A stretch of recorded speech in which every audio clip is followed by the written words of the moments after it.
এরপরে আল্লাহ সুবহানাহু ওয়া তাআলা যে কথাটা এখানে বলেছেন সেটা হচ্ছে আম যে তোমরা যদি আল্লাহ এবং তার রাসূলের আনুগত্য করো তবে তোমাদের কর্ম বিন্দুমাত্র নিষ্ফল করা হবে না। এখানে এই যে লা ইয়ালিদকুম বলা হচ্ছে, লা ইয়ালিদকুম মিন আমালিকুম, যে তোমাদের আমল থেকে এই লা ইয়ালিদকুম যখন বলা হচ্ছে এর অর্থটা হচ্ছে যে একদম স্লাইটেস্ট বিটও বা কিছু মাত্র তোমাদের কাছ থেকে তোমাদের আমলকে নিষ্ফল করে দেওয়া হবে না।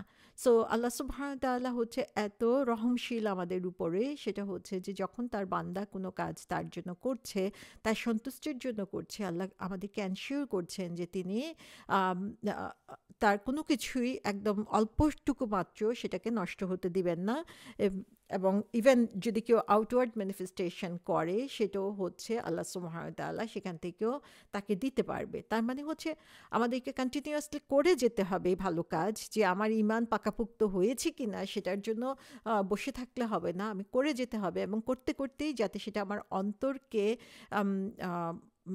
এফেক্ট করতে পারে, অন্তরকে আরও সুন্দর করে দিতে পারে, সেটার জন্য আমাদেরকে চেষ্টা করতে হবে। সহিহ বুখারীতে বলা হয়েছে রাসূল সাল্লাল্লাহু আলাইহি ইসলাম বলেছেন যে মানুষ যেই কাজগুলো করে সে কাজের ফলাফল নির্ভর করে হচ্ছে তার নিয়তের উপরে, এবং সে যা কিছু নিয়ত করেছে, যে ধরনের নিয়ত করেছে সেভাবেই তার পুরস্কার পাবে। তো আমরা দেখতে পাচ্ছি যে আল্লাহ সুবহানাহু ওয়া তাআলা বলেছেন যে বিন্দুমাত্র নিষ্ফল করা হবে না। তবে এখানে যে জিনিসটা সেটা হচ্ছে যে ইন্টেনশন কী ছিল। প্রত্যেকটা কাজ হচ্ছে ইন্টেনশনের উপরে। আপনি খুব ভালো একটা কাজ করতে পারেন, কিন্তু সেই কাজটা যত ভালোই হোক, ইন্টেনশন যদি ভালো না হয় তাহলে সেখান থেকে রিওয়ার্ড পাওয়ার আশা খুবই কম। তো সে কারণে হচ্ছে আমরা যেই ভালো কাজটাই করি না কেন তার আগে আমরা আমাদের ইন্টেনশনকে প্রতিনিয়ত রিনিউ করে নিব, যাতে আমাদের কাজগুলো মানে কষ্ট করে করলাম সেটা যাতে নষ্ট না হয়ে যায়, এটা যাতে অন্য কোনো উদ্দেশ্য আমার এর মধ্যে ঢুকে আমার কাজগুলোকে, কাজের ফলটাকে নষ্ট না করে দেয়। তো এখানে আল্লাহ সুবহানাহু ওয়া তাআলা বলছেন তিনি তো বিনষ্ট করবেনই না, বরং আমরা যদি কোরআন হাদিসের দিকে তাকাই তাহলে দেখব যে আল্লাহ সুবহানাহু ওয়া তাআলা আসলে আমাদের আমলকে কত বড় করে দেখেন এবং কত বেশি রিওয়ার্ড সেটা থেকে দেন। যেমন আবু যর রাদিয়াল্লাহু আনহু থেকে বর্ণনা করা হয়েছে যে একটা হাদিসে কুদসি আল্লাহ সুবহানাহু ওয়া তাআলা বলেছেন যে কেউ যখন কোনো ভালো কাজ করবে তখন তার জন্য 10 গুণ বা তার চেয়েও বেশি রিওয়ার্ড আল্লাহ সুবহানাহু ওয়া তাআলা লিখে দেন, কিন্তু যখন সে খারাপ কাজ করবে তখন শুধুমাত্র সেটার জন্যই গুনাহ লিখে দেন, অথবা আল্লাহ সুবহানাহু ওয়া তাআলা মাফও করে দিতে পারেন। তো আল্লাহ সুবহানাহু ওয়া তাআলার রহমত সম্পর্কে কখনোই আমাদের আসলে নিরাশ হওয়ার কোনো সুযোগ নাই, যে আমরা ভালো কাজ করলে সেটাকে আল্লাহ বাড়িয়ে দিচ্ছেন। খারাপ কাজ যদি সে করে তাহলে আল্লাহ সুবহানাহু ওয়া তাআলা হচ্ছে শুধুমাত্র যতটুকু খারাপ কাজ করেছে সেটুকুই শুধু পানিশমেন্ট দিবেন। ইভেন আল্লাহ ইচ্ছা করলে সেটাকে ক্ষমাও করে দিতে পারেন, যে আল্লাহ আমাদেরকে আসলে কত ভালোবাসেন। আবার সূরা শুআরায় বলা হয়েছে যে যে কোনো ভালো কাজের যে ফলাফল সেটা আখিরাতে আশা করে, তা আমরা তার সেই রিওয়ার্ডটাকে বাড়িয়ে দেই, এবং সে যদি সেটা দুনিয়ার জন্য আশা করে তাহলে আমরা তাদেরকে এই দুনিয়াতেই দিয়ে দেই এবং আখিরাতে তার জন্য আর কিছুই থাকে না। কোরআনে এই আয়াতটা আসলে খুবই স্কেয়ারি মনে হয়েছে আমার কাছে, যে আমাদের ইন্টেনশন যে কত গুরুত্বপূর্ণ সেটা, যে আমি হয়তো বা কোনো একটা খুব ভালো কাজ করলাম কিন্তু আমার উদ্দেশ্য হচ্ছে দুনিয়ায় কোনো কিছু পাওয়ার জন্য। তো আল্লাহ সুবহানাহু ওয়া তাআলা আমাকে অবশ্যই এটা ফলাফল দিবেন, যে আল্লাহ যে বলছেন বিন্দুমাত্র নিষ্ফল হবে না, সে ফলাফলটা আল্লাহ দুনিয়াতেই দিয়ে দিবেন। কিন্তু আমার টার্গেট যদি হয় আখিরাত, তাহলেই হচ্ছে আমি আখিরাতে সেটার জন্য পুরস্কার পাবো। তো এর মধ্যে আমরা দেখি যে একটা হাদিসে এসেছে যে আল্লাহ সুবহানাহু ওয়া তাআলা হচ্ছে প্রত্যেকটা আদম সন্তানের প্রত্যেকটা কাজকে মাল্টিপ্লাই করবেন 10 থেকে 70 গুণ বেশি পরিমাণে, তার রিওয়ার্ড বাড়িয়ে দিবেন। কিন্তু আল্লাহ বলছেন যে রোজা হচ্ছে শুধুমাত্র আমার জন্য এবং আমি নিজে আর পুরস্কার দিব।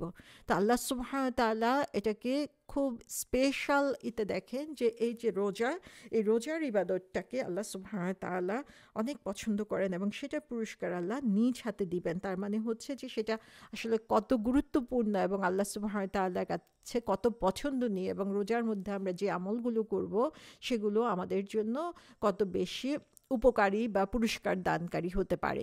এবং শেষে আল্লাহ তাআলা কি বলছেন? আল্লাহ তাআলা বলছেন ইন্নাল্লাহা গফুরুর রাহিম, আল্লাহ হচ্ছেন অবশ্যই আল্লাহ হচ্ছেন গফুর, আল্লাহ হচ্ছেন আর রাহিম। সো আল গফুর এবং আর রাহিম নাম, এই দুইটা নামের সাথে আমরা খুবই পরিচিত। আল্লাহ আল গফুর তার মানে হচ্ছে তিনি সমস্ত কিছুকে ক্ষমা করে দেন। গাফারা শব্দের অর্থ হচ্ছে কাভার করে দেওয়া। তার মানে হচ্ছে আমাদের গুনাহগুলোকে তিনি এমনভাবে কাভার করে দিবেন, আল্লাহ জানেন আমি করেছি, কিন্তু সেগুলোকে তিনি ঢেকে রাখবেন যেন সেটা ফলাফল আমাকে পেতে না হয় বা মানুষের সামনে আমাকে লজ্জিত হতে না হয়। এবং আল্লাহ গফুর মানে হচ্ছে আল্লাহ অনেক অনেক বেশি ক্ষমা করতে পছন্দ করেন। এবং তার সাথে সাথে বলা হয়েছে আল্লাহ আর রাহিম। সো আল্লাহ আর রাহিম, আল্লাহ রাহিম নামটা হচ্ছে মোস্ট মার্সিফুল।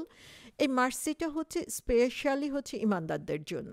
তা আল্লাহ সুবহানাহু ওয়া তাআলা এর আগের যে কথাগুলো বলেছেন, সেই কথাগুলো হচ্ছে যে ইমান এবং ইসলাম এই দুইটার উপরে গুরুত্ব দেওয়া হয়েছে।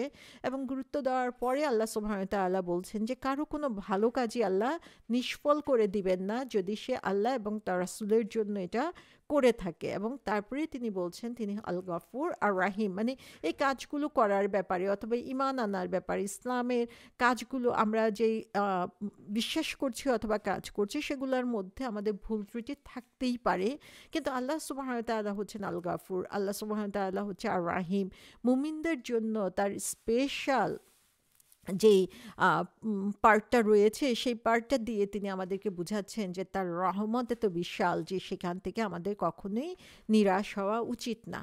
তো আল্লাহ সুবহানাহু ওয়া তাআলার এই গাফুরুর রাহিম নাম দিয়ে আমাদেরকে এখানে আশা দিচ্ছেন হয়তোবা আমরা অনেক ভুল করেছি, আমরা এখনো ইমানদার হতে পারি নাই পূর্ণাঙ্গভাবে, হয়তোবা আমরা আমাদের ইসলামের যে আউটওয়ার্ড অ্যাকশন সেটাও আমরা শুধুমাত্র আল্লাহ এবং তার রাসূলের জন্য করতে পারছি না, কিন্তু তার মানে এই না যে আমরা নিরাশ হয়ে যাব, বরং তার মানে হচ্ছে যে আমরা এখন থেকে চেষ্টা করব যে আল্লাহ যে গাফুরুর রাহিম সেই আশার উপরে ভর করে দিয়ে আমরা কি করব, আল্লাহ সুবহানাহু ওয়া তাআলার জন্য আমাদের ঈমান এবং ইসলামকে আরো মজবুত করার জন্য চেষ্টা করব। যেটা সবসময়ই বলা হয়ে থাকে যে ঈমানের হচ্ছে দুইটা পাখার মতো রয়েছে, আল্লাহর ভালোবাসার হচ্ছে দুইটা পাখা রয়েছে। একটা পাখা হচ্ছে আল্লাহর প্রতি হোপ, আল্লাহর প্রতি আশা, আর একটা হচ্ছে আল্লাহর প্রতি ভয়। এই দুইটাকে ব্যালেন্স করে আমরা যদি আমাদের কাজগুলো করতে পারি তাহলে আল্লাহ হচ্ছেন গফুরুর রাহিম, তিনি আমাদের গুনাহগুলোকে কাভার আপ করে দিবেন, তিনি আমাদের ক্ষমা করে দিবেন, তিনি আমাদের প্রতি বিশেষ অনুগ্রহ করবেন যাতে আমরা তার পছন্দনীয় বান্দায় পরিণত হতে পারি।